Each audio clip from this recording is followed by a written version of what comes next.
Bienvenue à nouveau dans cette salle pour ceux qui sont encore sur les assises des déchets pour évoquer ce point que nous avons commencé à traiter ce matin dans le cadre de la première table ronde de plénière concernant les compétences et les formations.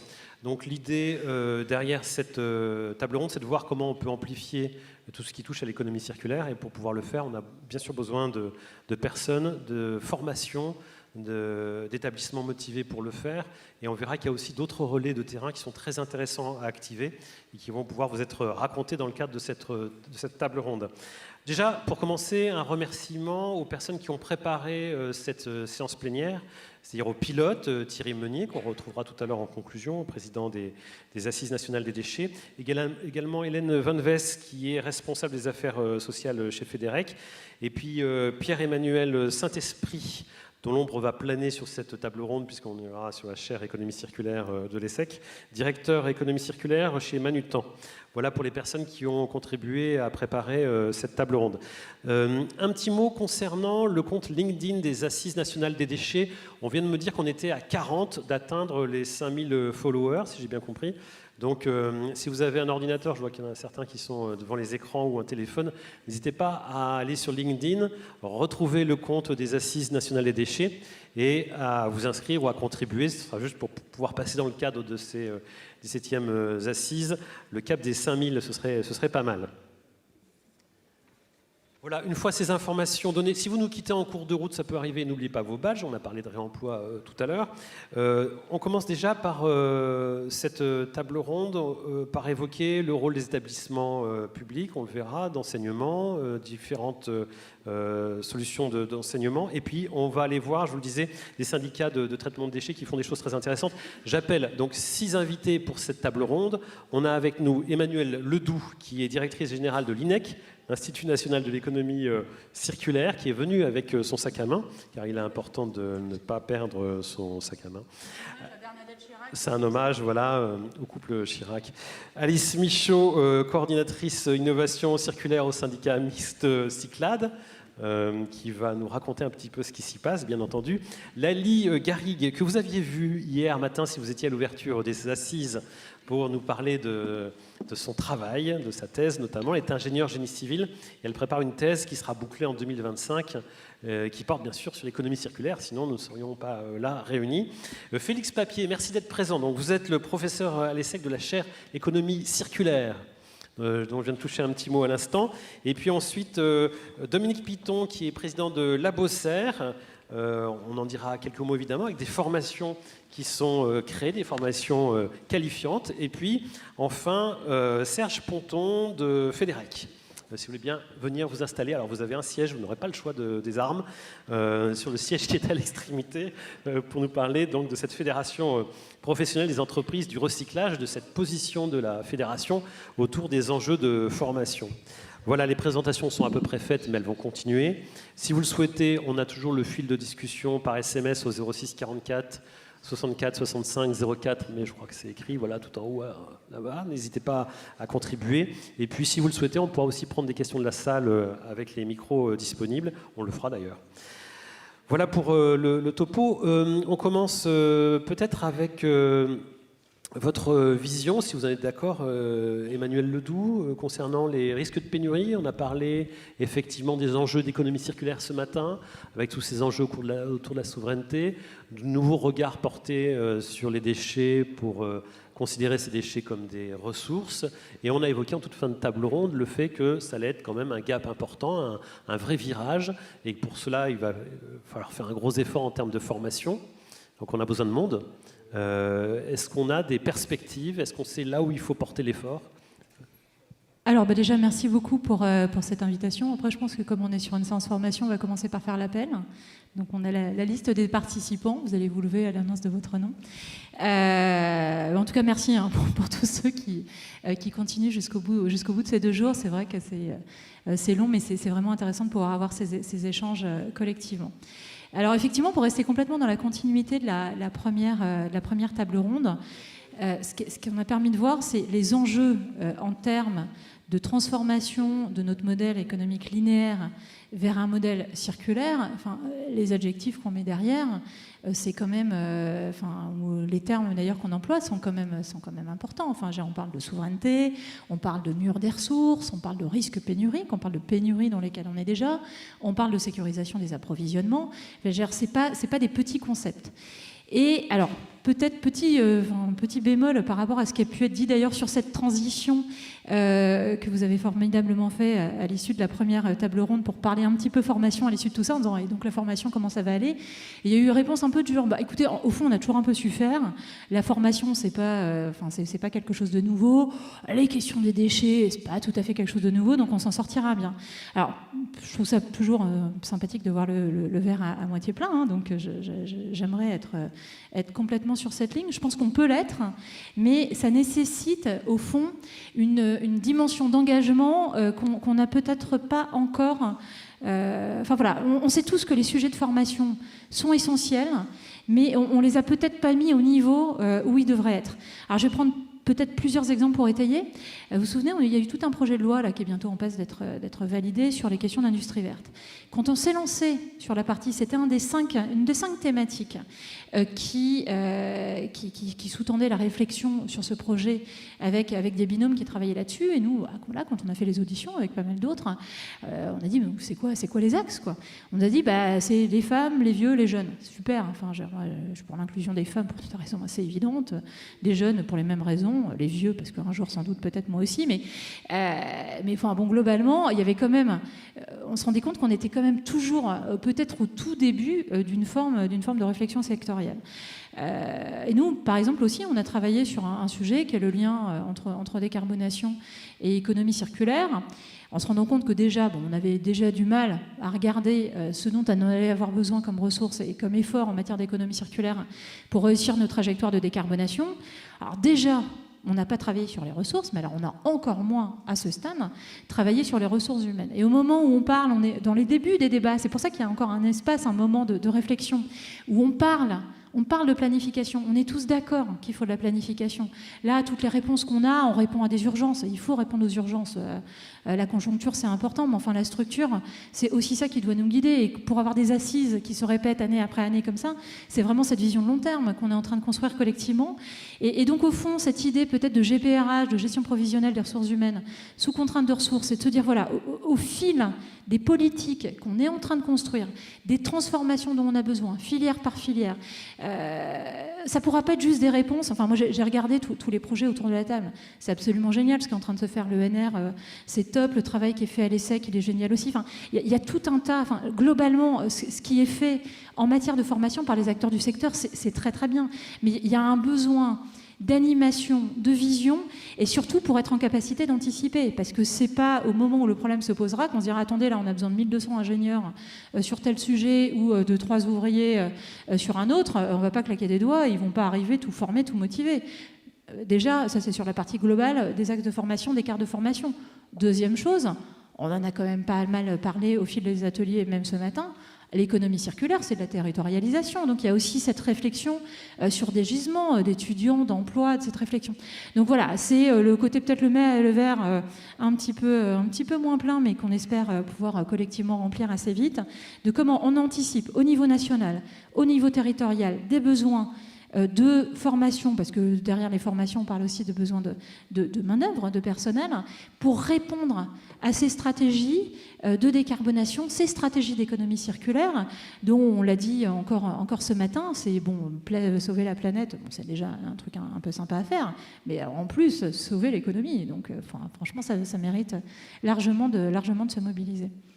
Alors justement, on va voir comment les acteurs, toutes les fédérations professionnelles se mobilisent, comment les professionnels, effectivement, envisagent ces modules de formation. Parce que vous parliez des délais. C'est vrai qu'il y a un petit enjeu quand même. Quand on crée des formations, il faut créer les modules de formation, il faut recruter les enseignants. Il faut du coup que les enseignants soient quand même assez qualifiés sur ce qu'ils racontent, plus que leurs élèves.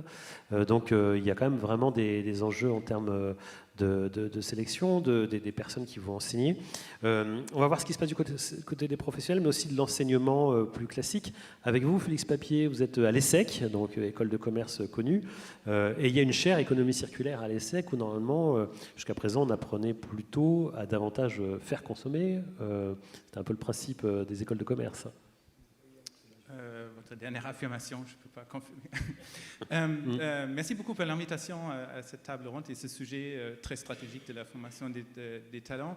Et donc, comme vous avez dit, nous avons créé à l'ESSEC une chaire d'économie circulaire il y a 3 ans avec 3 entreprises partenaires, L'Oréal, Bouygues et EssilorLuxottica. Et cette chaire, elle a comme objectif de former chaque année un groupe d'étudiants à l'économie circulaire pour leur permettre d'intégrer des métiers à impact liés à l'économie circulaire.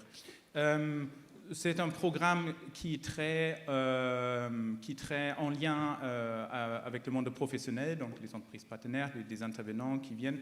Nous avons beaucoup de projets très concrets pour nos étudiants pour travailler directement dans les entreprises pour mettre en œuvre l'économie circulaire et aussi de bien maîtriser la méthodologie comme le canvas circulaire ou l'analyse de cycle de vie. Donc ça c'est pour la partie chaire avec vraiment l'idée de former des experts, pas des experts techniques, donc ça c'est peut-être quelque chose qu'une école de management ne peut pas assurer, mais des experts dans leur domaine pour mettre en œuvre des projets liés à l'économie circulaire. En plus de ça, en plus des étudiants, et là nous voyons de plus en plus chaque année des étudiants qui souhaitent se spécialiser dans le développement durable, dans ces différents métiers. Et notre chaire s'en sert aussi dans un portefeuille de plusieurs chaires qui sont liées au développement durable, l'économie circulaire, transition écologique, mais aussi diversité et inclusion, par exemple. D'une perspective d'école, je vois les enjeux dans l'enseignement supérieur sur 2 niveaux. Donc, il y a à la fois l'enjeu de former des spécialistes qui souhaitent travailler dans le secteur concrètement, mais il y a aussi l'enjeu de former ou de sensibiliser l'ensemble des étudiants, l'ensemble de nos étudiants dans notre cas, à l'économie circulaire, au développement durable au sens large. C'est-à-dire que la thématique est abordée au sein de la chaire économie circulaire, évidemment, mais c'est aussi prévu pour être abordé dans toutes les autres formations de l'ESSEC. Il y a au moins un socle commun qui est prévu. Parce que c'est ça qu'on évoquait ce matin, qu'on évoque aussi à travers ces assises, c'est la nécessité de penser différemment quand même notre rapport aux ressources, et que tout ça, ça doit se traduire du coup par une compréhension des enjeux par à peu près tout le monde, même si on peut être plus ou moins spécialiste ensuite. Je trouve qu'une institution d'enseignement supérieur aujourd'hui ne peut pas laisser rentrer un étudiant dans le monde professionnel qui n'a pas intégré un certain état d'esprit, une certaine compréhension des enjeux de développement durable et d'économie circulaire, bien sûr en particulier, ou disons un certain savoir-être circulaire. Comment adapter tous les processus, comment l'économie va évoluer. Et c'est ça le grand enjeu, de mettre ça en œuvre aussi pour l'ensemble des étudiants. Donc vous avez évoqué un module qui est commun à tous les étudiants, sur lequel nous avons travaillé les dernières années, mais ça c'est vraiment notre quotidien, d'assurer ça à grande échelle pour notre école et après l'enseignement supérieur.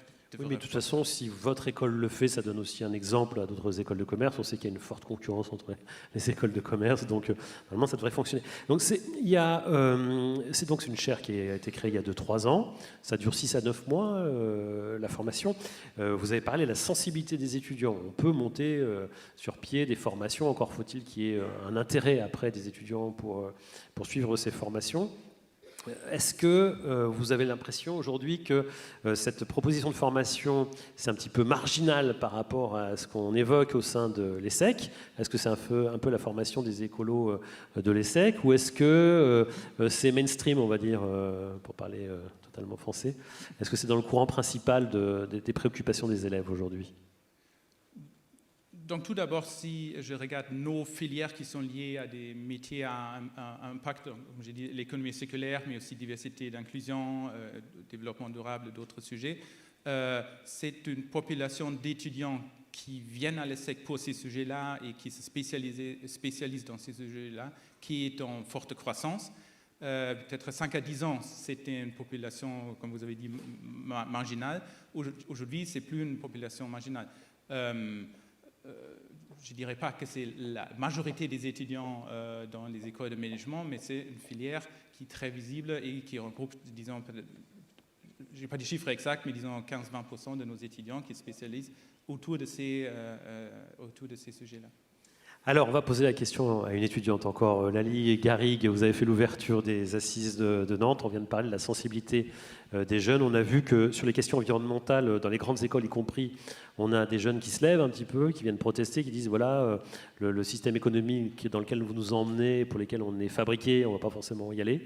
On a eu beaucoup de vues sur la prestation d'AgroParisTech, on a eu Centrale Nantes, enfin ça a fait... Et ça continue, il y a tout ça qui a été un peu communiqué, mais régulièrement, chaque année, au moment des remises de diplôme, on a des étudiants qui disent bon, bah, c'est très sympa tout ça, on a appris des trucs très bien, mais nous, on ne va pas rentrer là-dedans. Et donc, on dirait qu'il y a quand même un intérêt croissant quand même des jeunes, j'avais parlé des jeunes, mais enfin de certains jeunes, sur ces questions environnementales. Vous avez vécu comment votre formation sur justement ces questions d'économie circulaire? Est-ce que ça a été abordé déjà quand vous étiez, il y a quelques années, au lycée? Quel a été votre cursus? Et est-ce qu'on vous a beaucoup parlé d'économie circulaire d'une manière ou d'une autre? Alors bonjour à tous, merci pour m'avoir invité à parler une seconde fois. Alors, dans mon cursus au lycée, je ne me souviens pas d'options particulières ou de programmes particuliers comparés aux autres lycées. J'ai fait un lycée général assez classique. Pour ce qui est des études supérieures,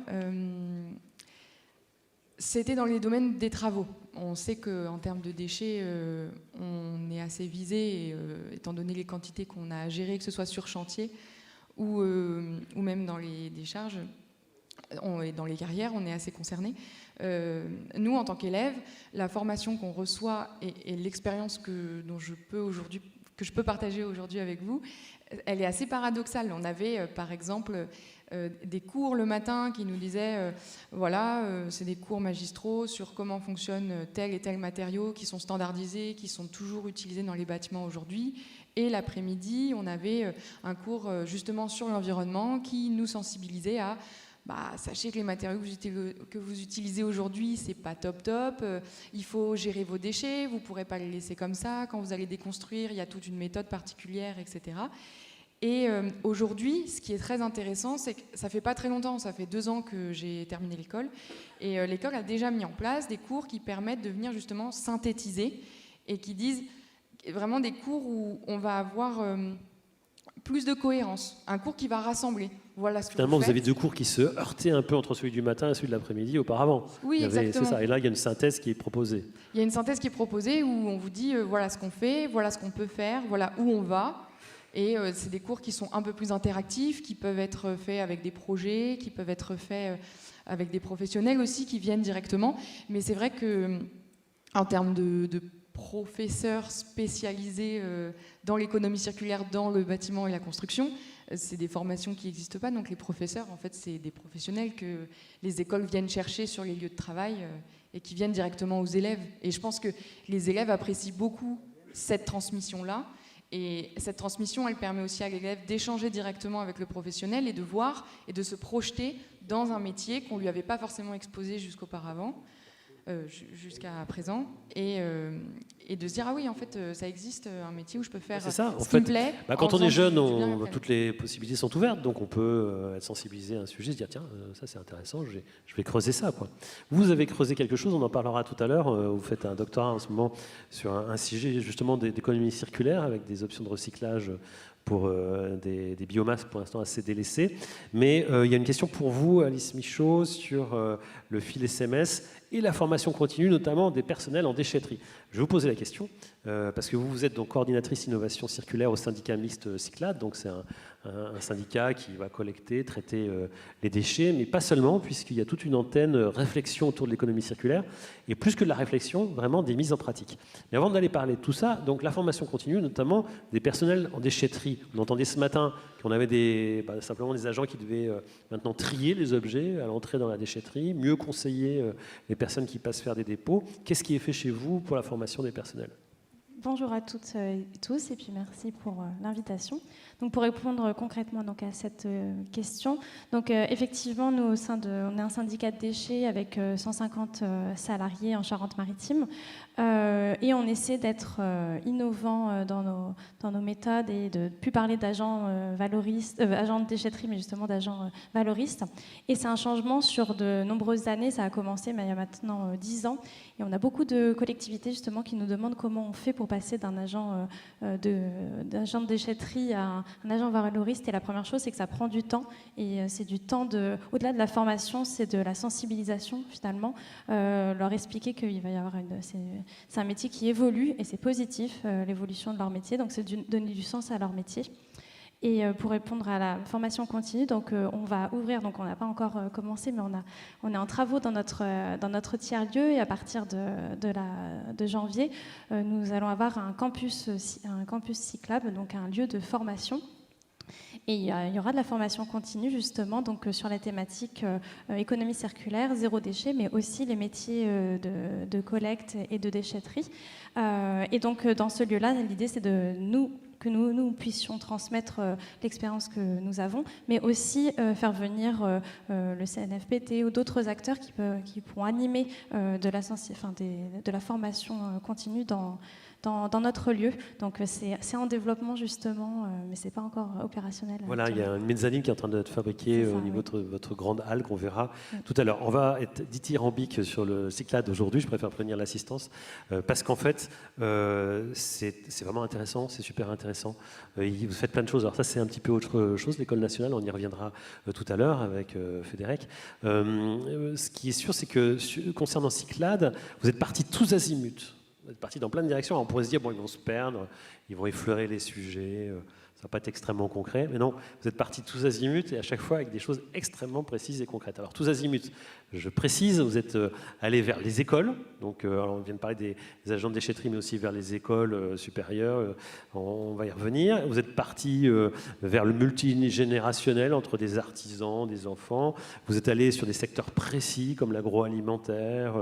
Donc la matériothèque, enfin, vous êtes vraiment partis dans plein de directions. On va en parler un petit peu progressivement parce que c'est tellement large.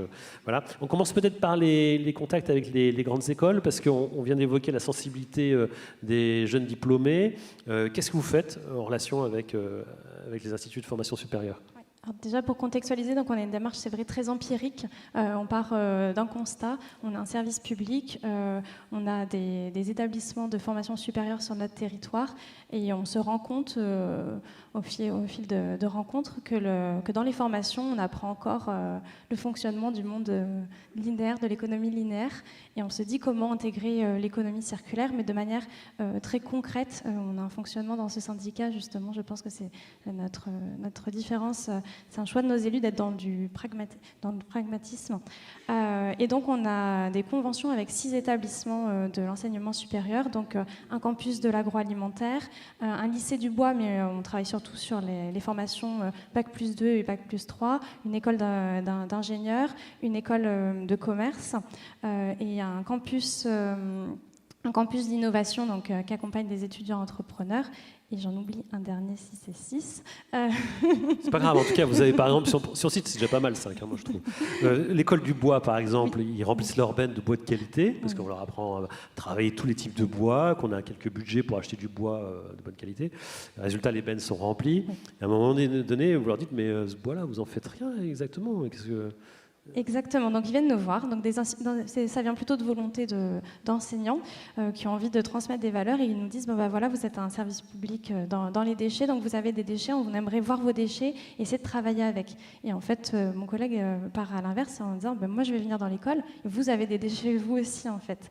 Et l'idée c'était de montrer cette benne qui coûte cher à l'établissement scolaire et de leur dire en fait vous avez de la ressource sur votre site, donc on va pouvoir aussi en prendre dans nos déchetteries, mais en fait, il y en a déjà sur place. Donc, on va commencer déjà par ouvrir ces bennes, demander aux jeunes d'imaginer des choses avec ces déchets. Donc, on a eu une séance de travail où ils ont travaillé avec des tiroirs, par exemple, parce qu'ils avaient fabriqué des tiroirs. Donc, qu'est-ce qu'on peut faire avec des tiroirs? Donc, ils ont refait du mobilier. Et en fait, c'est vraiment la notion, mais on la passe à la fois aux enseignants et à la fois aux élèves, c'est de se dire, pour le bois, quand on voit un meuble en bois, du bois, c'est pas un meuble, c'est du bois qui a une dimension, qui a été traité ou non traité, etc. Mais c'est de la ressource en face de nous. Et en fait, ce qui est intéressant, c'est d'offrir la possibilité d'être créatif et de se dire, on ne travaille pas avec quelque chose de standardisé, mais on peut développer une économie qui a du sens aussi.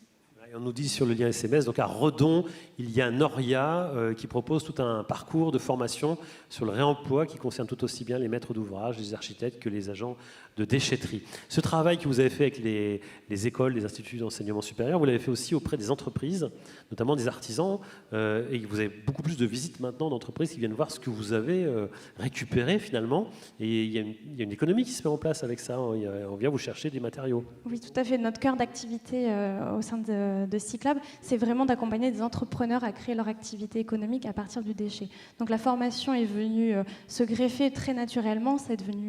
Finalement, on s'est rendu compte que c'était dans l'ADN. Et donc, on propose aux étudiants que des projets en lien avec nos entrepreneurs. Ils ont une problématique et on va chercher les compétences. Et ce qui est intéressant, c'est qu'on va dans tous différents types de formations. Le dernier que j'avais oublié, c'était l'Université de La Rochelle. Voilà. Donc, il y a un entrepreneur qui a une problématique sur du marketing. Et ben, on va trouver une formation sur le marketing. Ils vont développer un projet en lien avec l'économie circulaire. Donc, c'est toucher des métiers justement qui sont pas... on ne pense pas directement à l'économie circulaire et on se rend compte que ça peut vraiment rentrer dans toutes les formations. Et donc, on parlait des entreprises. Donc, on forme aussi des entreprises privées. Donc, on reçoit beaucoup les entreprises comme Eiffage, Veolia, Vinci Autoroute, etc. Donc, on a développé de la formation en interne et qu'on leur propose pour les sensibiliser à l'économie circulaire. Voilà, donc un petit syndicat, on veut dire 230 000 personnes, c'est pas non plus un immense syndicat. C'est genre, en milieu rural. Voilà, en milieu rural, c'est beaucoup par contre, mais qui vient finalement enseigner des choses à des grandes entreprises. Donc ça veut dire que ça part du terrain, c'est ça qui est intéressant. Et ce que je trouve aussi remarquable dans vos témoignages, c'est que ça vient croiser aussi ça vient compléter ce qu'on disait ce matin, c'est qu'il y a les politiques long terme, il y a les stratégies nationales sur le bas carbone ou autres, il y a les demandes de réglementation, on a entendu plein d'acteurs ce matin qui demandaient un cadrage de la part de l'État, bon tout ça certes, et il y a aussi les actions de terrain de ce type qui sont extrêmement riches. Et on a souvent tendance quand même un petit peu à opposer les deux entre la politique, et ben non, mais ça ne sert à rien, ce qu'il faut faire, c'est les actions de terrain, ou les actions de terrain, c'est pas suffisant, il faut massifier, il faut la politique. En fait, il faut un peu des deux quand même, et chez vous, ça marche très bien, ça. Et on a les deux, effectivement. On a déjà, ça y est, des projets pour 2025-2027 qui vont sortir, mais oui, on est aussi dans le pragmatisme. J'aurais pu vous aider, mais je ne l'ai pas fait, pour l'Université de La Rochelle, parce que c'est vrai qu'il y a tout un secteur marketing et management environnemental à l'Université de La Rochelle qui est concerné. On va regarder une photo de la halle, parce qu'il y a évidemment la collecte des déchets, bon, c'est un syndicat normal, hein, on va dire sinon, mais il y a cette halle qui est en photo, si en régie vous trouvez la photo pour la montrer, où on va voir que ça se verra un petit peu avec les étiquetages qui sont faits à l'intérieur. Vous voyez, c'est marqué matériotech, c'est marqué tech parce qu'il y a de la techno, et labo agro, c'est-à-dire qu'en fait, vous avez ces trois secteurs qui sont à l'intérieur de la halle. On voit que c'est assez grand. C'est d'ailleurs là qu'il va y avoir une mezzanine où on pourra faire de la formation. Donc 1800 mètres carrés bientôt sur cet espace. Bon, sur la photo, là, il y a du monde, mais c'est vrai qu'il y a une véritable effervescence. On va expliquer pourquoi tout à l'heure avec l'aspect intergénérationnel. D'abord, les labos, tech, matériaux tech et labos agro. Qu'est-ce qui s'y passe là-dedans ? Alors, on voit pas venir labo bois aussi, mais qui n'est pas sur la photo. Et tout simplement, on a des équipements machines à l'intérieur, des équipements professionnels. Et donc, on vient louer ces espaces, ces laboratoires, à des entrepreneurs pour qu'ils prototypent ou qu'ils produisent, mais qu'à partir d'économie circulaire. Et donc, c'est toute l'originalité du projet, parce qu'on a des entrepreneurs qui sont soit déjà convaincus, soit par opportunité, mais c'est des profils très intéressants, qui se disent avoir accès à un laboratoire agroalimentaire et un accompagnement de la part de la collectivité sur de la mise en réseau, sur de l'accompagnement technique, etc. Ça m'intéresse. Donc ils passent le cap de l'économie circulaire pour avoir accès à tout ça. Et ce lieu est aussi ouvert, bien évidemment, donc aux étudiants. Donc on reçoit par exemple le campus de l'alimentaire où les jeunes viennent travailler sur des recettes pour nos entrepreneurs dans les laboratoires. Tester les recettes pour voir... Oui. Il faut goûter, j'imagine, autour dans la... Ça, c'est difficile. Vous faites ça, vous? Oui, beaucoup. Beaucoup, très bien. Bon, dernier point, parce qu'il y a d'autres sujets à aborder, mais quand même, c'est l'aspect l'outil en main. Donc là, racontez, parce que je trouve aussi que l'idée est très enthousiasmante. Alors, l'outil en main, c'est une association nationale, donc qui se développe d'ailleurs en ce moment un peu partout en France. Et donc, c'est une association avec une quarantaine d'artisans plutôt à la retraite et une quarantaine d'enfants de 9 à 13 ans. Et ces artisans forment les jeunes tous les mercredis après-midi, donc c'est un engagement sur un an, à différents métiers. Donc il y a une quinzaine de métiers manuels, donc il y a du jardinage, de la cuisine, il y a de la zinguerie, il y a de la peinture, etc. Donc ça, c'est l'association qui existe en France. Et la particularité, c'est qu'ils cherchaient un local sur notre commune. Et donc on leur a dit, il y a accès à ce lieu-là tous les mercredis après-midi, mais par contre, il faut que ce soit zéro déchet et en économie circulaire.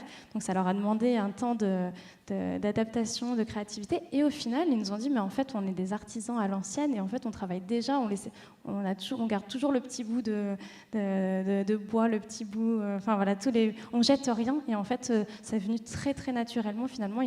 C'est simplement qu'ils n'utilisaient pas les termes qu'on utilise nous, mais ils le faisaient déjà. Et donc, ça fait vraiment partie maintenant de ce lieu tous les mercredis après-midi. C'est très, très 38 vivant. 38 artisans, hein, c'est ça? Oui, il y a à peu près 36 métiers, enfants. Donc tous les mercredis après-midi. Et ce qui est intéressant aussi, c'est que c'est sur des métiers plutôt manuels et qui sont peut-être à l'heure actuelle moins valorisés. Et pour notre territoire, en tout cas, les formations ont du mal à recruter ce type de profil. Et donc toucher des jeunes de 9 à 13 ans, c'est potentiellement leur donner envie plus tard d'aller dans ces formations. Voilà. Et avec une notion d'économie circulaire. Dominique Piton, vous acquiescez parce que vous avez connu ça à travers votre père qui était artisan et qui a participé à cette dynamique outil en main. Oui, tout à fait. Et c'est pour ça que je rejoins tout à fait ce qui vient d'être dit, c'est-à-dire qu'on va placer dans cette association quelqu'un qui est amoureux de son métier, qui fait des choses parfois depuis très très longtemps. Mon papa était menuisier ébéniste et à chaque fois il prenait quelques heures d'avance pour aller justement à l'association préparer pour les enfants, etc. Et d'ailleurs le petit côté un petit peu personnel, c'est que mon papa est décédé il y a un petit peu plus d'un an et demi et dernièrement on a fait un petit peu de tri dans ses affaires et ce qui est tout à fait marquant dans cette association, c'est que on a retrouvé la liste des élèves qu'il avait, ce qui a été fait, il a gardé un échantillon de tout ce qui avait été fait et ce qui a été encore plus marquant, c'est qu'il y a un enfant dans la commune où il habitait qui justement a choisi comme vocation de devenir menuisier et justement d'aller au bout de la démarche et il a trouvé que c'était une démarche très intéressante parce qu'il a pu participer à plusieurs ateliers et effectivement je vous rejoins aussi sur le fait que pour avoir vécu dans le monde du bois grâce à mon papa, ce que aujourd'hui les industriels appellent des chutes, ça s'appelle bien de la matière, hein, et c'est bien réutilisé, c'est pas uniquement brûlé dans une chaudière, on va dire un petit peu à la barbare, donc effectivement je suis tout à fait d'accord.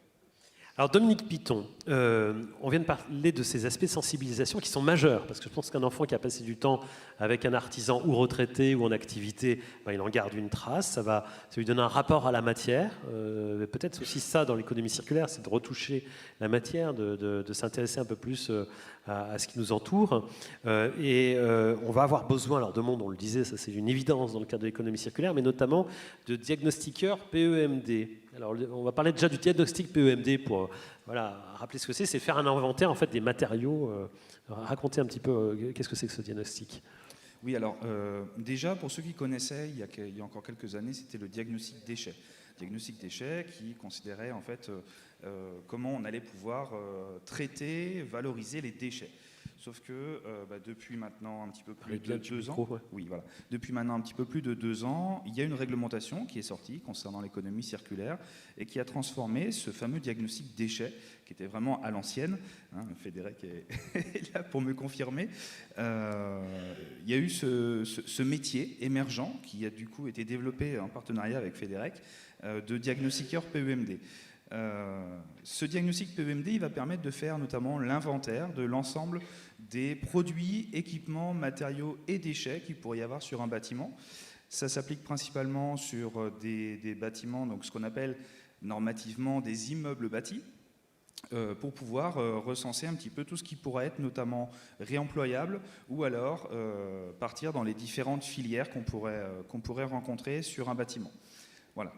C'est important de faire ce diagnostic quand c'est encore sur pied, avant qu'on démonte par exemple, parce que quand on va voir dans les entreprises des plateformes de tri, de gestion de déchets, on voit qu'il y a des portes qui sont stockées, on a des volets roulants parce que ça a de la valeur, etc. Mais ça ne trouve pas toujours preneur parce que c'est pas aux bonnes dimensions. Donc c'est stocké, c'est peut-être plus aux normes, etc. Donc le fait de faire ce diagnostic, ça sécurise aussi l'acte de démontage où jusqu'à présent les personnes démontaient en se disant on va prendre un peu plus de temps sur cet objet, ça a l'air d'avoir de la valeur, mais après ça se retrouve en stock pas forcément utilisé. Oui, alors ce qu'il faut surtout voir, c'est que ce diagnostic PEMD, c'est la porte d'entrée à l'économie circulaire dans le bâtiment principalement. C'est-à-dire que sans ce diagnostic PEMD, on ne pourrait pas connaître, on va dire factuellement, tous les éléments constitutifs d'un bâtiment. Et donc, le fait de le connaître et de pouvoir le localiser et le caractériser va nous permettre, plus tard, éventuellement, de le réemployer. Et l'objectif est bien celui-ci, c'est d'avoir un maximum de réemploi pour ne pas réutiliser des ressources, moins utiliser des ressources supplémentaires par rapport à ce qui serait déjà disponible. Donc effectivement, on se rend compte parfois qu'il y a des produits ou des équipements qui sont complètement désuets et du coup le rôle du diagnostiqueur, et c'est là où est toute la complexité on va dire de ce métier, c'est de pouvoir aussi évaluer la capacité de réemploi ou alors comment on pourrait l'utiliser à l'avenir. Et donc là on tombe dans des phénomènes de réutilisation ou de valorisation et là est toute la clé en fait de la suite de la chaîne. Alors, tout ça c'est bien, mais quand on regarde les chiffres, il faudrait déjà maintenant 1500 diagnostiqueurs PEMD pour être bien, et il en faudrait 3000 en 2030. Donc ça ne se forme pas en un claquement de doigts. Vous avez mis au point une formation.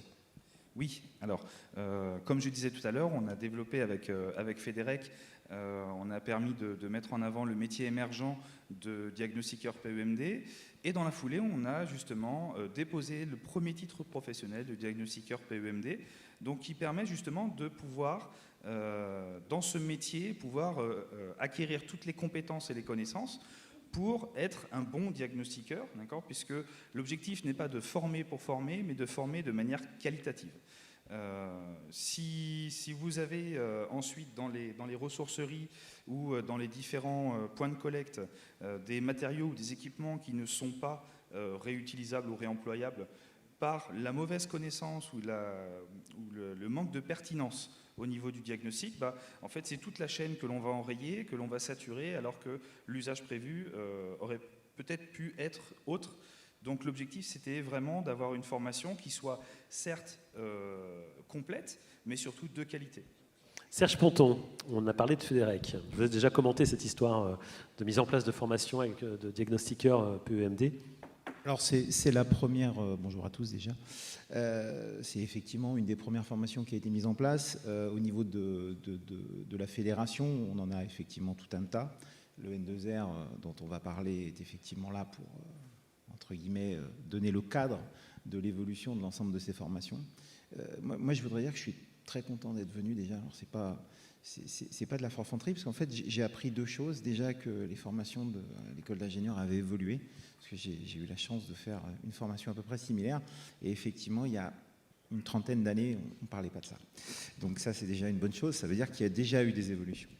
Et la deuxième, c'est qu'effectivement je pense qu'on a aujourd'hui touché du doigt là, dans les différentes interventions le point névralgique qui est en amont même de la formation, de donner du sens aux gestes Et c'est vrai que quand on donne du sens au geste, que ce soit auprès des enfants, que ce soit auprès des adultes, on explique beaucoup mieux aux gens pourquoi on le fait.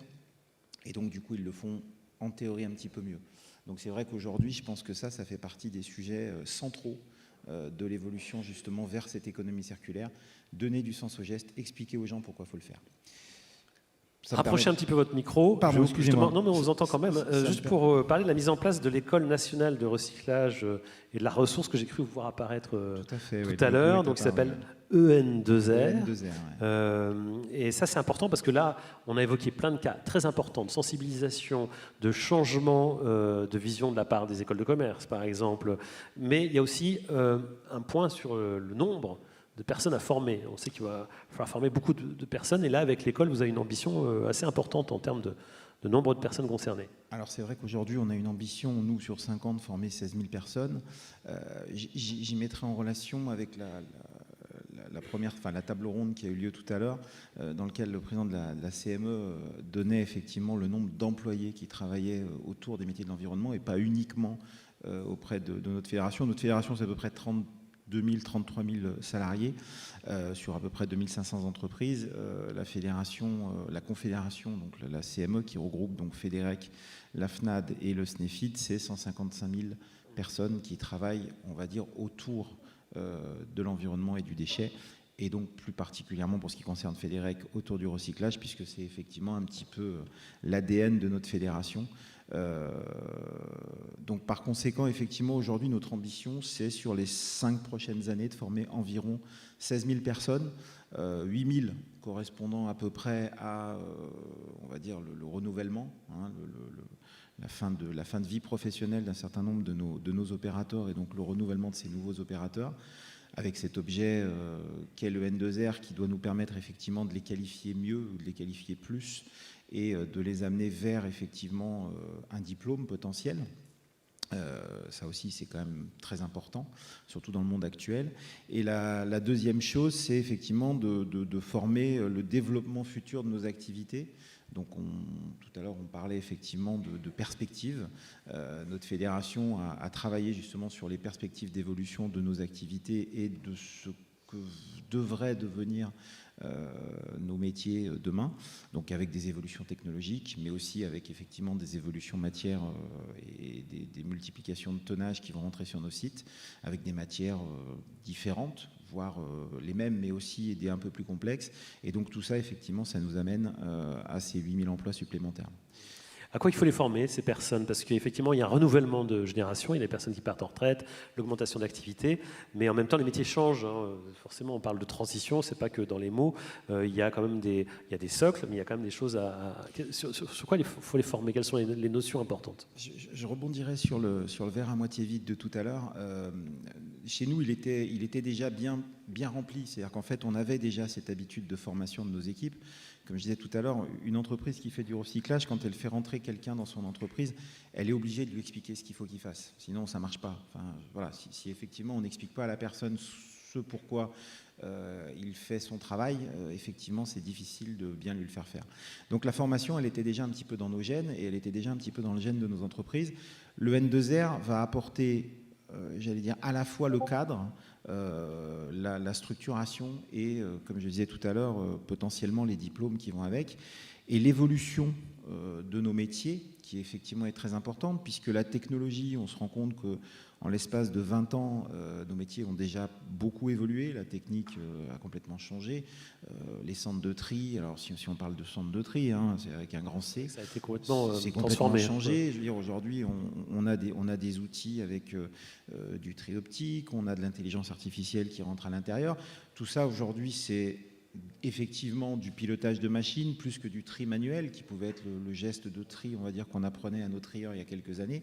Il y a effectivement autour de tout ça donc du pilotage, de la conduite de machines, de l'entretien et puis bien entendu une notion toujours aussi importante de qualitativité de la matière, puisque aujourd'hui c'est ce qui fait la différence, c'est-à-dire c'est d'être capable de sortir le plus possible de produits, de le mieux valoriser le produit dans la bonne filière et aux bonnes conditions économiques, puisque nos entreprises fonctionnent avant tout grâce à la valorisation de la matière.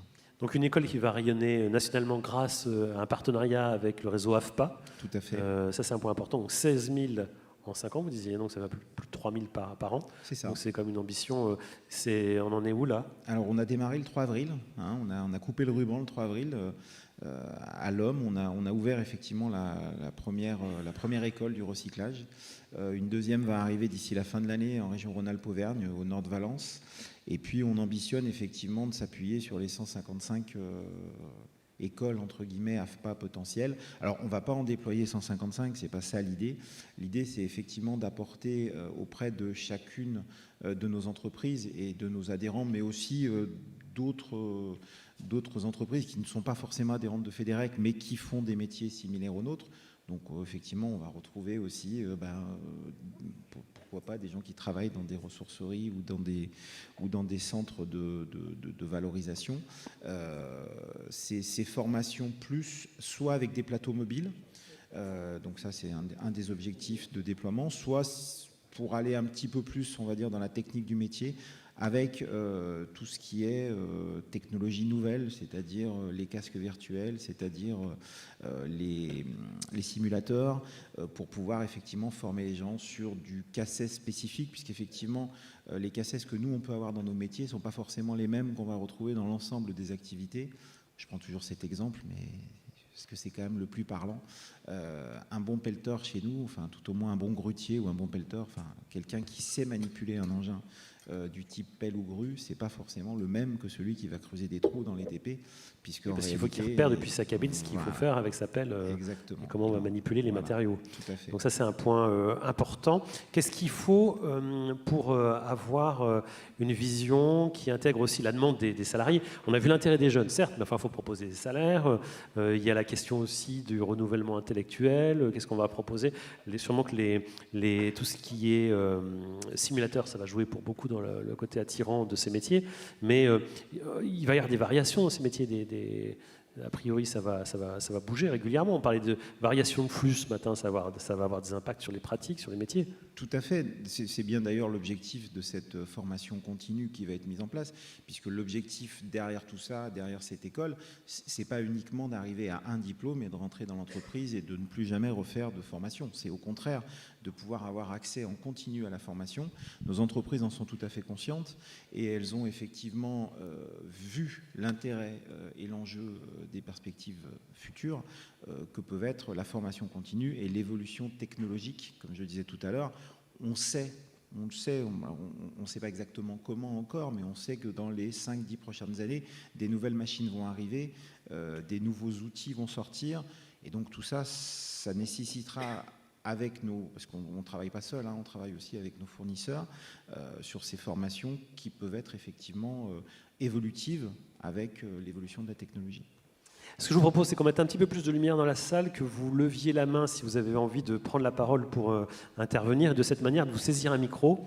Ensuite, je me retournerai à nouveau vers la salle, voir si c'est le cas. Vous levez la main, en tout cas, pour vous faire repérer si vous avez envie de prendre la parole. Emmanuel Ledoux, est-ce qu'on sait, à l'Institut de l'économie circulaire, quels sont les critères un petit peu qui vont embarquer les jeunes ou moins jeunes vers ces formations? On parlait de salaire, bon, c'est peut-être un petit peu les critères habituels du recrutement. Est-ce qu'il y a des spécificités liées à l'économie circulaire? Alors je profite, là, il y avait un peu les transitions familiales. Il se trouve que mon père a dirigé pendant plus de 10 ans le Centre AFPA de l'Homme. Donc déjà à l'époque, ils essayaient d'être un peu au taquet sur les questions environnementales. Donc quand je lui ai dit, il était très content de savoir que c'était là que cette initiative partait. Alors sur les facteurs d'attractivité, je pense qu'il va y avoir d'abord peut-être aussi une dimension, enfin ce qui m'évoquait un peu tout ce qui a été dit, de visibilité. Nous, on vit quand même dans un monde, au fond, du déchet invisible. Nos déchets à nous, on les sort, ils disparaissent. Les déchets industriels, on les voit pas. Les déchets du bâtiment, un peu plus, mais pas tant que ça. Et finalement, ça recoupe d'ailleurs ce qui est plus largement une transition d'un monde linéaire vers un monde circulaire. Actuellement, on vit un peu dans un monde de l'invisible. On extrait loin, on produit loin, on consomme chez nous, et on fait, bon, parfois pas toujours, mais enfin, on ne voit pas trop nos déchets.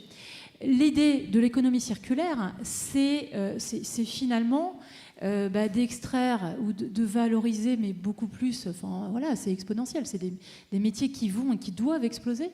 Donc d'avoir cette vision très territoriale de la valorisation déchets, de la valorisation ressources, au fond la même chose sur la production, c'est-à-dire que la relocalisation, c'est super, la relocalisation ça veut aussi dire des usines là, hein, donc la production va revenir, on va consommer un petit peu moins, hein, ça c'est aussi tout le principe de sobriété, et encore une fois repartir dans un circuit où nos déchets, nos ressources vont être à nouveau valorisées.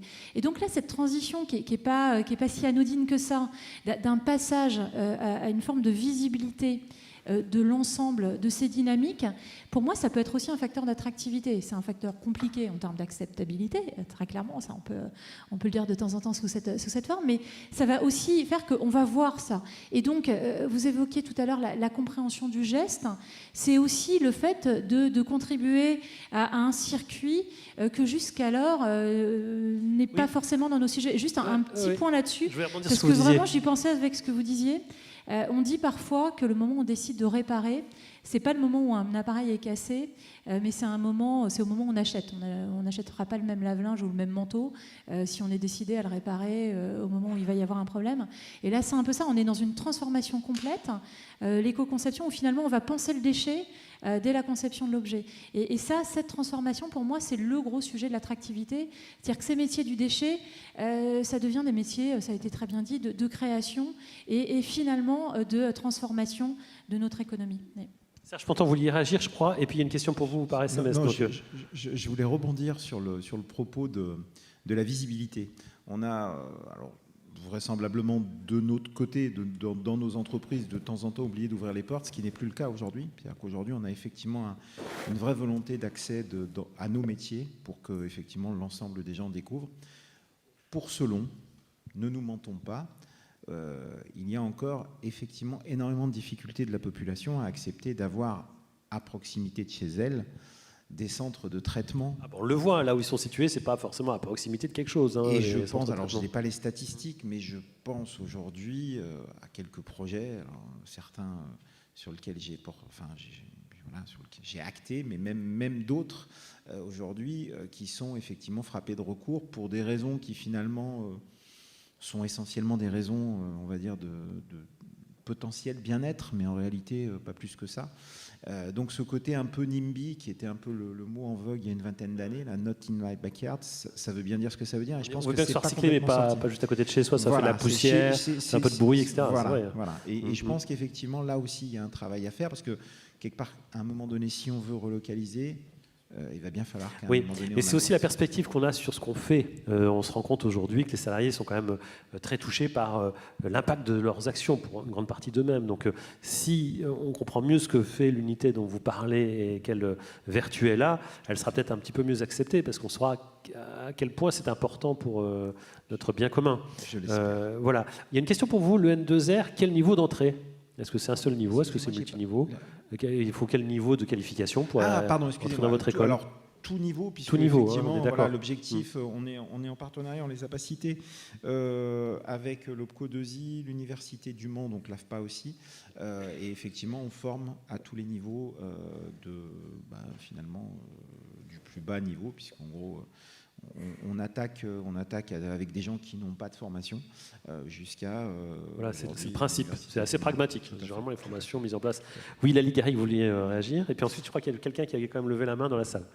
Oui, excusez-moi. Je voulais juste réagir. Vous parliez de visibilité. Et auprès des étudiants, vous avez posé la question justement, comment est-ce qu'ils traduisent leur motivation ? Est-ce qu'ils le sont ? Est-ce qu'ils ne le sont pas ? Je pense qu'il y a 3 profils et il y en a un qui est majoritaire, c'est le profil de l'étudiant qui n'est pas au courant, tout simplement. C'est pas qu'il n'est pas intéressé, c'est qu'il n'est pas forcément au courant. Je ne sais pas, j'ai pas les chiffres du nombre d'étudiants qui ont pu assister, qui sont en études supérieures ou qui sont même au lycée, qui ont pu assister à ce genre d'événement. J'ai appris qu'il y avait un autre événement sur le déchet la semaine prochaine, Pollutech. Et je pense que ce genre d'événement-là, qui met directement en contact... les étudiants ou les futurs professionnels. Oui, d'avoir une vision un peu forum où on va rencontrer, découvrir, etc. Les métiers qui existent et qui justement paraissent pas forcément très visibles et qui peuvent justement venir intéresser l'élève. Alors non pas qu'il ne sera pas intéressé, mais qui viennent le mettre au courant de ce qui existe Et je le fais depuis que je suis arrivée là, c'est tout nouveau pour moi, mais à chaque fois que je rencontre quelqu'un ici, je lui demande mais quelle a été votre formation, comment vous en êtes arrivé là, parce que personne n'a fait une école en valorisation de déchets. Enfin, c'est pas tombé comme ça. Les gens, ils bien ont sûr. fait leur parcours, Quand ils ont on rencontré demande, du monde. Et ça, quand on demande ce qu'on va faire plus grand, c'est toujours la même chose. Hein. Ça va être infirmier, docteur, pompier, pilote d'avion. C'est pas forcément. Donc il faut pouvoir informer. Ça c'est clair. Alice Michaud, puis on ira vraiment vers la salle après. Allez-y, parce que je crois qu'on est dans le flux des échanges sur cette thématique, au cas où la question soit différente. Moi, je voulais revenir sur les jeunes. J'ai l'impression qu'il y avait un peu un fil conducteur depuis hier, depuis que M. Meunier a ouvert justement en parlant des jeunes. Je l'ai retrouvé dans différents ateliers, un peu comme si cet être étrange... Le jeune, que veut le jeune? Et moi, mon constat, on travaille donc avec 150 étudiants à peu près, et j'ai vraiment l'impression qu'il y a un peu une dissonance cognitive, mais tu l'as un petit peu évoqué. À la fois, leur modèle, ça va être leur entourage, ça va être les enseignants qui enseignent encore l'économie linéaire, etc. Et dans les structures, leurs responsables, leurs supérieurs, qui vont peut-être être encore dans cette économie linéaire. Et à la fois, ils ont été sensibilisés, ces jeunes, ils ont été ramasser les déchets des adultes quand ils étaient petits, peut-être, etc. Et donc, ils ont l'envie de tendre vers des métiers avec plus de sens. Et on se pose, dans les ateliers hier, se sont posé la question de dire, bah oui, il y a les jeunes qui sont engagés et même qui est un peu militants, et à la fois ils vont prendre l'avion. C'est sorti hier. On est dans un univers de contradiction, comme toujours avec l'environnement. Et puis même quand vous êtes jeune, généralement, si vous venez avec un téléphone d'il y a 6-7 ans, on dit oh l'autre il a un vieux téléphone. Alors que c'est pas évidemment ce qu'il faut faire. Il faut avoir un vieux téléphone. C'est important pour l'économie circulaire de ne pas changer sans cesse de téléphone vu la limite des ressources. Mais c'est vrai que c'est pas ce qui se passe. Voilà, donc en fait, on est dans des contradictions, bien sûr. Je pense qu'ils sont prêts à y aller, mais il faut leur laisser l'opportunité et pas trop pointer du doigt les contradictions et plutôt leur proposer. Et puis quand on est jeune, on a un peu envie de découvrir le monde quand même, surtout quand on montre de belles images. Enfin, je crois que nous en arrivons à l'heure de la question. Madame, vous avez attendu, je suis désolé, mais... Pas de problème. Bonjour, moi je suis ingénieure territoriale, donc fonctionnaire territorial, et depuis 3 ans, je fais aussi de l'enseignement, donc je suis parmi ces professionnels qui interviennent dans les cursus, donc merci Lali de l'avoir évoqué. Et en fait, la question, c'est est-ce qu'on ne pourrait pas développer ça? Moi, j'ai une passion pour l'économie circulaire par mon métier. Je me découvre une passion pour la transmission. Je ne dis pas que tout le monde est prêt à le faire, mais une forme de mécénat d'entreprise qui permettrait à tout professionnel de plus développer ça, de faire découvrir nos métiers, de faire les apprendre, de transmettre et de faire ce lien intergénérationnel, parce qu'il n'y a pas que la génération climat, il y a toutes les générations qui ont envie de s'engager pour le climat. Est-ce que ce ne serait pas une des pistes pour aller plus vite dans cette formation de façon plus concrète, pour ne pas avoir la lourdeur administrative de création de formation de profs, etc., etc. Et moi, je pense qu'on est hyper nombreux à avoir envie de faire cette transmission. Et voilà. Et un autre point, pour faire écho à ces jeunes demoiselles dont je remercie le témoignage, moi, ce que j'ai découvert en faisant ça aussi, c'est de parler de l'éco-anxiété. Et dans la formation, je pense, quand on parle d'économie circulaire et de lutte contre le changement climatique, il faut parler aux jeunes, pour le coup, et aux moins jeunes, parce que je l'ai vécu, de cette éco-anxiété et de comment, dans l'action, on combat cette éco-anxiété aussi. Donc je pense qu'il y a aussi un sujet sur ça. Merci pour vos réponses. Merci beaucoup pour votre contribution. Une réaction peut-être sur l'aspect compagnonnage, à nouveau vous, peut-être Serge Ponton, sur le fait qu'effectivement, ça a été aussi évoqué par la Ligari qui disait il faut des forums avec des rencontres directes, qu'on puisse parler avec quelqu'un, qu'on puisse poser des questions. Et il y a la question effectivement du mécénat. Alors, on est pris dans ces activités, mais il y a cette question mécénat et Emmanuel Ledoux aussi. Allez-y, Serge Ponton, si vous avez une idée là-dessus. Comment ça résonne cette proposition qui semble... La proposition est dans tous les cas de figure toujours bonne à prendre. Pour ce qui concerne la partie formation aujourd'hui, je ne l'ai peut-être pas forcément dit de manière très claire, mais on a démarré donc au mois le 3 avril. On est dans la phase où il y a un certain nombre de formations qui ont déjà démarré. On a à peu près 4 niveaux de formation à lancer, en grosso modo 1 an et demi. Donc on est, on va dire, vraiment dans la mise en place de ces formations. Alors pour un certain nombre, elles existaient déjà, c'est ce que je disais tout à l'heure, on en faisait déjà de la formation, donc soit déjà avec des organismes qu'on a re-référencés, on s'est appuyé sur des connaissances et sur des choses qui existaient déjà. Mais par contre, effectivement, il y a tout un tas de formations qu'il va falloir qu'on invente. Donc c'est pour ça qu'on s'est appuyé sur l'AFPA qui a effectivement cette ingénierie de conseils à nous apporter, et puis surtout ces outils, bien entendu. Mais oui, tout à fait. Aujourd'hui, effectivement, les partages d'expériences, le retour sur ce qui il faut qu'on connecte les gens directement. Exactement. Il faut éviter et donc, il y a effectivement aujourd'hui on va dire, dans l'année à venir, j'allais dire un peu un appel aux bonnes paroles et aux formations, puisque en fait on le fait sous forme de consultation, hein, vous l'avez compris, et donc on fait appel effectivement à des organismes de formation sur lesquels on leur propose de monter des formations spécifiques. Emmanuel Ledoux, puis Félix Papier, je voudrais que vous nous disiez aussi comment ça se passe, vous, avec vos parrains, L'Oréal, etc., cet aspect. Moi, je voudrais répondre sur la question un peu, enfin l'intervention en tout cas éco-anxiété qui permettra de revenir sur une de mes obsessions. Quelque chose qui aide quand on a de l'anxiété, c'est d'avoir un plan. Et de savoir comment, par rapport à effectivement des bouleversements qui nous paraissent insoutenables, insupportables, on est en capacité de mettre en place une stratégie à court terme, à moyen terme et à long terme pour s'organiser. Sur ces enjeux de formation, on voit bien, encore une fois, qu'il y a des réponses à court terme, des formations qui existent déjà, des formations qui vont devoir être généralisées, probablement au travers de réglementations qui se mettent en place, de technologies qui se déploient, même la sobriété, hein, ça va amener à devoir avoir des acteurs en situation de l'accompagner. Je sais pas, on parle du VRAC par exemple, ça va être aussi des gens. Et les choses, d'être en capacité là, au travers de nos enjeux de planification stratégique, tout ce qui est en train de se faire, et je profite là comme ça a été rallumé, j'ai vu qu'il y avait notamment la DGPR dans la salle, mais d'autres aussi, de se dire qu'on a ces sujets, on a cette planification, cette transformation de notre économie, on est en train de l'écrire. Et de se dire que voilà, il faut qu'il y ait un volet formation, l'identification de ce qui existe, le besoin de généralisation, s'appuyer sur les bons exemples, être en capacité de les généraliser, c'est aussi ça la réponse. Donc, voilà. Il y a une accumulation, franchement, des trucs géniaux, on en voit mais plein partout.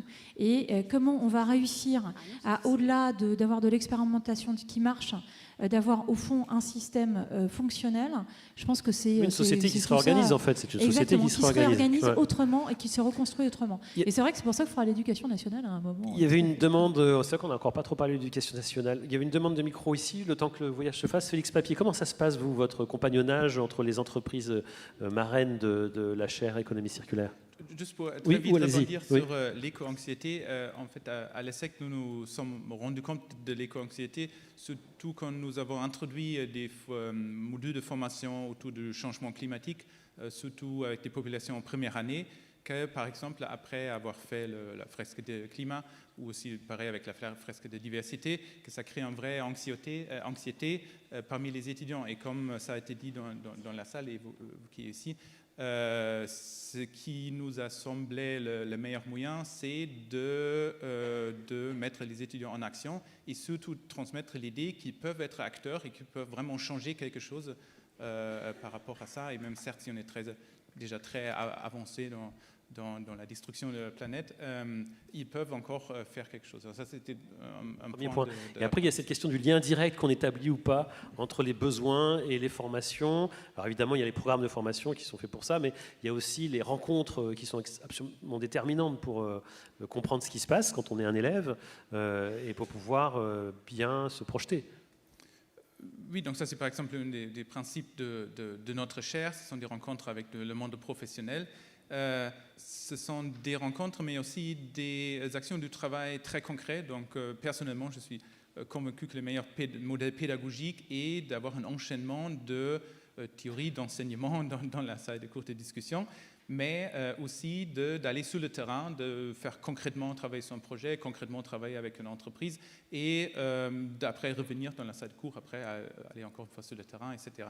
Et ça, cette idée de l'apprentissage par l'action qui est enchaînée avec l'enseignement supérieur, à mon avis, c'est vraiment le meilleur modèle pédagogique. Et donc, par exemple, dans la chaire, nos étudiants travaillent sur des projets d'entreprises avec nos entreprises partenaires, mais aussi avec des associations et d'autres organismes, sur des projets d'innovation liés à l'économie circulaire. Donc des nouvelles idées que peut-être l'entreprise souhaite tester et donne la possibilité aux étudiants de travailler étroitement avec eux sur site, mais aussi sur notre campus, pour définir cette idée, de voir un peu quel est le modèle, le canvas derrière, etc.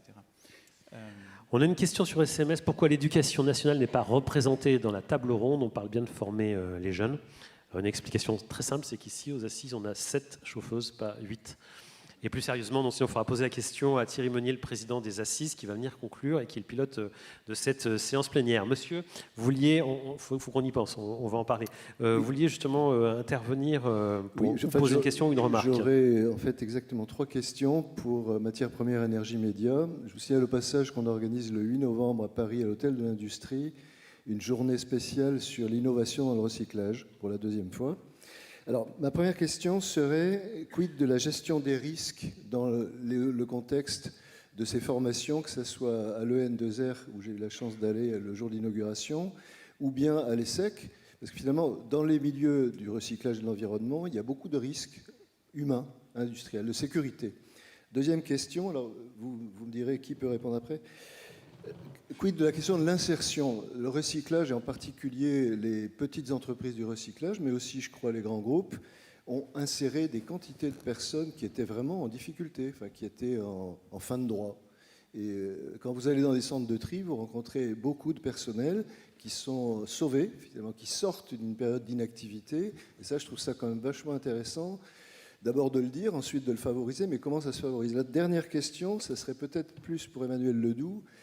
J'avais participé à l'inauguration d'un institut de l'économie circulaire en 2012. Et l'INEC, c'est la même chose? Ou est-ce que c'est un autre institut qui s'occupe aussi de l'économie circulaire? Oui. C'est le même. D'accord. On va juste rajouter un N pour faire national. Ok, bon, merci pour cette réponse. IEC, c'était pas bien. Et alors pour les 2 autres questions, alors pour les autres questions, on y va, risque et insertion. Insertion, Emmanuel Ledoux, si vous voulez réagir là-dessus, sur l'insertion, qu'est-ce que ça a donné? Non, pas forcément. L'insertion chez nous? Non, l'insertion des personnes de ce qu'on appelle l'économie sociale et solidaire. On a eu des personnes qui sont passées sur ces chemins de l'économie circulaire et qui ont retrouvé un emploi. Ouais, alors c'est marrant de dire le SS pour l'insertion. Ouais. C'est un peu comme l'économie circulaire, on passe notre temps à dire que c'est pas que le déchet. Oui, le SS, c'est pas que l'insertion. Hein. C'est vrai, non, tout à fait. Le SS, c'est aussi Banque Populaire et on pense tout de suite un peu moins à insertion par l'activité. C'est vrai, tout à fait, vous avez raison. Voilà, il y a un petit cliché qui va avec le SS. On est d'accord. Non, alors je pense que mon voisin sera mieux à même, mais effectivement, s'il y a bien quelque chose qu'il faut qu'on soit en capacité de maintenir, c'est aussi cet enjeu d'insertion sur les métiers du déchet et d'autres. Après, plus largement, c'est vrai que alors ça, c'est peut-être plus un truc personnel. Je ne suis pas sûre qu'on ait une réflexion plus globale que ça au sein de l'INEC. C'est vrai qu'il y a toujours un petit peu les métiers, on dit, et puis il faut soutenir l'insertion, alors il y a le déchet, etc. Alors, l'insertion, c'est bien qu'il y en ait un petit peu dans toutes les filières, et dans les métiers de l'environnement, les métiers du déchet comme ailleurs. Après, oui, ça fait partie des secteurs où c'est peut-être plus le cas qu'ailleurs, parce qu'effectivement, on peut recruter sans qualification, ce que vous indiquiez au démarrage, et former. Mais c'est peut-être plus un exemple à donner sur d'autres filières que... C'est ça. Donc, en fait, on en revient à effectivement ce que je disais tout à l'heure, c'est-à-dire qu'en fait, aujourd'hui, on a un spectre très large de formation, et c'est vrai que dans nos métiers, à la fois par expérience, on arrive effectivement à recruter des gens qui viennent de l'économie sociale et solidaire parce qu'ils ont été sensibilisés par cette activité-là au métier de l'environnement, donc ils viennent chez nous par choix, et effectivement on leur apporte via le N2R, mais c'est nouveau, mais auparavant on leur apportait la formation complémentaire pour les aider effectivement à être encore plus performants. Alors, sur les risques, sur la question des risques. Voilà, sur la question des risques, effectivement, la question des risques, je dirais qu'elle est à 3 niveaux. Elle est déjà par rapport à ce qu'on fait. Notre activité en elle-même consiste à un moment donné à traiter quelque chose qui peut être une ressource, mais qui aussi peut être un déchet. Et donc ça, c'est une première forme de sensibilisation qu'on fait effectivement dès le départ, puisqu'on a une sensibilisation qui est faite à l'ensemble des gens qui interviennent, qui rentrent effectivement dans une entreprise. Une sensibilisation qui dure une journée ou 2 et sur lequel on les sensibilise à cette notion-là. La deuxième notion de danger, c'est qu'effectivement, on a un risque assez fort de coactivité homme-machine dans nos entreprises. Et là, je vais vous livrer une réflexion plutôt personnelle, mais c'est ce que je dis à l'ensemble des gens qui travaillent chez moi. On n'est pas au travail pour se faire mal. Déjà, ça c'est la première chose.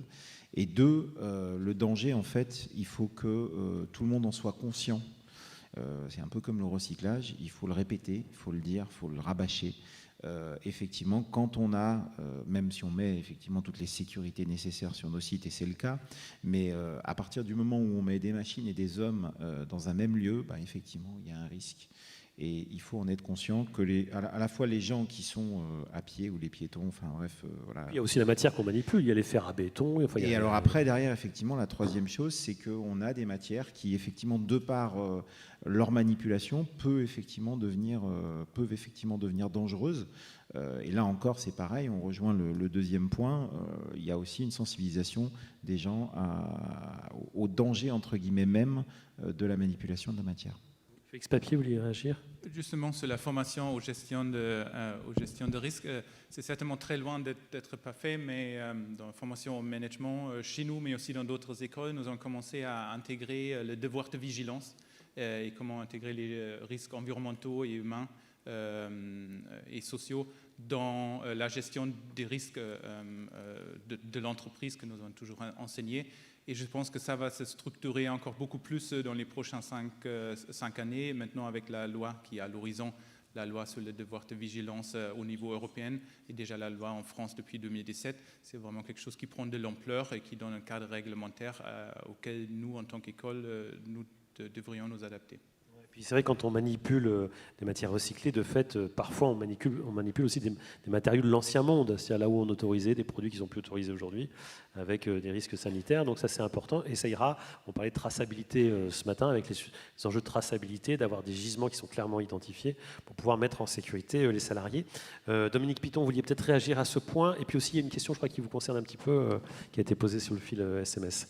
Oui, alors en fait, moi je voulais rebondir sur ce qu'on dit depuis quelques minutes. En fait, il faut bien avoir à l'idée qu'il y a une prise de conscience depuis quelques années des différents acteurs, notamment des entreprises, et c'est pour ça que ça fait le lien avec la question. Ça fait déjà plusieurs années qu'on a une réglementation qui monte en puissance. On a une des réglementations en France qui est la plus, alors on la prend comme on veut, la plus restrictive, la plus riche. On sait notamment que sur l'économie circulaire, il y a une réglementation qui est en train de monter en puissance, notamment au niveau européen. Pour le domaine sur lequel je suis, puisque je suis animateur du groupe de travail sur le diagnostic PEMD, il y a depuis quelques semaines une proposition de l'Europe pour créer justement une norme européenne sur le diagnostic PEMD et sur l'économie circulaire au sens large. Donc ça, déjà, on va dire, c'est le déclencheur, c'est un des déclencheurs pour lequel les gens s'intéressent de plus en plus, ont envie d'agir justement pour participer à la sauvegarde de la planète, etc. Et au travers de tout ça, on a notamment eu des retours d'entreprises qui se demandent comment elles peuvent agir. Est-ce que ce qu'on a mis en place est suffisant et qu'est-ce qu'on pourrait mettre en place justement pour agir mieux ou agir plus fort? Et donc là, je rebondis sur la question SMS qui est qu'en est-il de la formation pour les entreprises déjà existantes pour l'évolution de leurs pratiques? Alors, ce que l'on remarque depuis seulement quelques mois, c'est que les entreprises étaient sur un format, on va dire, un petit peu classique, notamment dans le BTP, puisque c'est le domaine sur lequel j'agis principalement. Dans le domaine du BTP, c'était un petit peu, on va dire, à l'ancienne pour certaines entreprises, et pour d'autres, ils ont commencé une démarche qu'ils n'ont pas eu. Ils n'ont pas eu l'élément vraiment important pour pouvoir passer au stade supérieur, qui est vraiment d'améliorer tout ce qui est tri, tout ce qui est l'approche des risques, etc. Et donc, depuis maintenant 3 à 4 mois, c'est ça, depuis le mois de mai, on commence à avoir des demandes d'entreprises justement pour sensibiliser à l'économie circulaire leurs opérateurs, les personnels terrain, pour qu'ils puissent à la fois prendre conscience de l'économie circulaire au quotidien dans leur métier, mais aussi dans leurs pratiques personnelles. C'est-à-dire que quelle est l'importance que... alors ça peut aller parfois très loin hein, selon les sites sur lesquels on va, mais quelle est l'importance de trier mes déchets? Quelle est l'importance de réutiliser quelque chose qu'on a récupéré sur un autre chantier, etc. etc. On en arrive à des thématiques qui sont de plus en plus larges, auxquels il faut répondre. Alors parfois on fait appel à des partenaires parce qu'on ne peut pas tout savoir, on ne peut pas se prévaloir de tout savoir bien entendu, mais on voit bien qu'entre la partie scolaire dont on discutait tout à l'heure et la partie professionnelle, et c'est là où est tout le lien de la question, il y a encore un gap, hein, une marche à franchir, et c'est à notre niveau ce flou, ce décalage qu'il va falloir compenser dans les années à venir, puisque c'est aujourd'hui un peu plus de 90% de nos demandes de formation qui passent par ce public qui a été formé il y a quelques années dans les écoles, qui a eu peut-être éventuellement une fibre ou quelque chose au niveau bâtiment, mais qui était là aussi sur l'économie linéaire, on en a parlé tout à l'heure, et qui aujourd'hui veulent agir, veulent apporter leur pierre à l'édifice sur la préservation des ressources de la planète. Alors justement, puisqu'on parle toujours des jeunes, nous allons donner la parole à Lali Garrigue. Il nous reste 3 minutes, environ 4 minutes avant la conclusion. On est tous l'avenir, parce qu'on est tous mobilisés autour de cette question de l'économie circulaire, et l'avenir sera fait des choix et des actes que nous portons aujourd'hui. Donc on est tous l'avenir, mais vous êtes peut-être un peu plus l'avenir que d'autres autour de cette table, en tout cas que moi, c'est sûr. Lali Garrigue, qu'est-ce que vous faites comme thèse, comme vous êtes doctorante en ce moment? Vous travaillez sur les sarments de vigne, je crois, hein, sur la biomasse. Voilà, qui sont plutôt des déchets assez délaissés qui embarrassent même les vignerons. Oui, alors en fait, je suis embauchée par une entreprise pour réaliser un travail de thèse et je travaille dans un laboratoire qui collabore du coup avec l'entreprise et la mission, entre guillemets, c'est de voir est-ce qu'on peut ou non et dans quelles conditions valoriser les sarments de vigne dans les matériaux destinés à la construction et plus particulièrement au bâtiment. Je suppose que c'est la dernière fois que j'aurai la parole, donc je voulais faire deux petits messages. C'est parfait. Et autour de la formation, ce serait parfait, parce que là, c'est votre activité, mais ça va forcément avoir des développements et des implications sur comment on forme d'ailleurs aussi les vignerons, enfin plein de choses à ces sujets. Alors, effectivement, pour le point de vue de la thèse, c'est très très intéressant parce que c'est un sujet qui part de la construction de la filière qui n'existe pas, filière de collecte du déchet, jusqu'à la normalisation du matériau qu'on voudrait développer. Donc en fait, on voit vraiment toute la partie innovation, on observe bien tous les freins auxquels on est confronté. Et c'est intéressant parce que je suis confrontée du coup à plein de milieux, je suis là avec vous aujourd'hui et j'apprends plein de choses.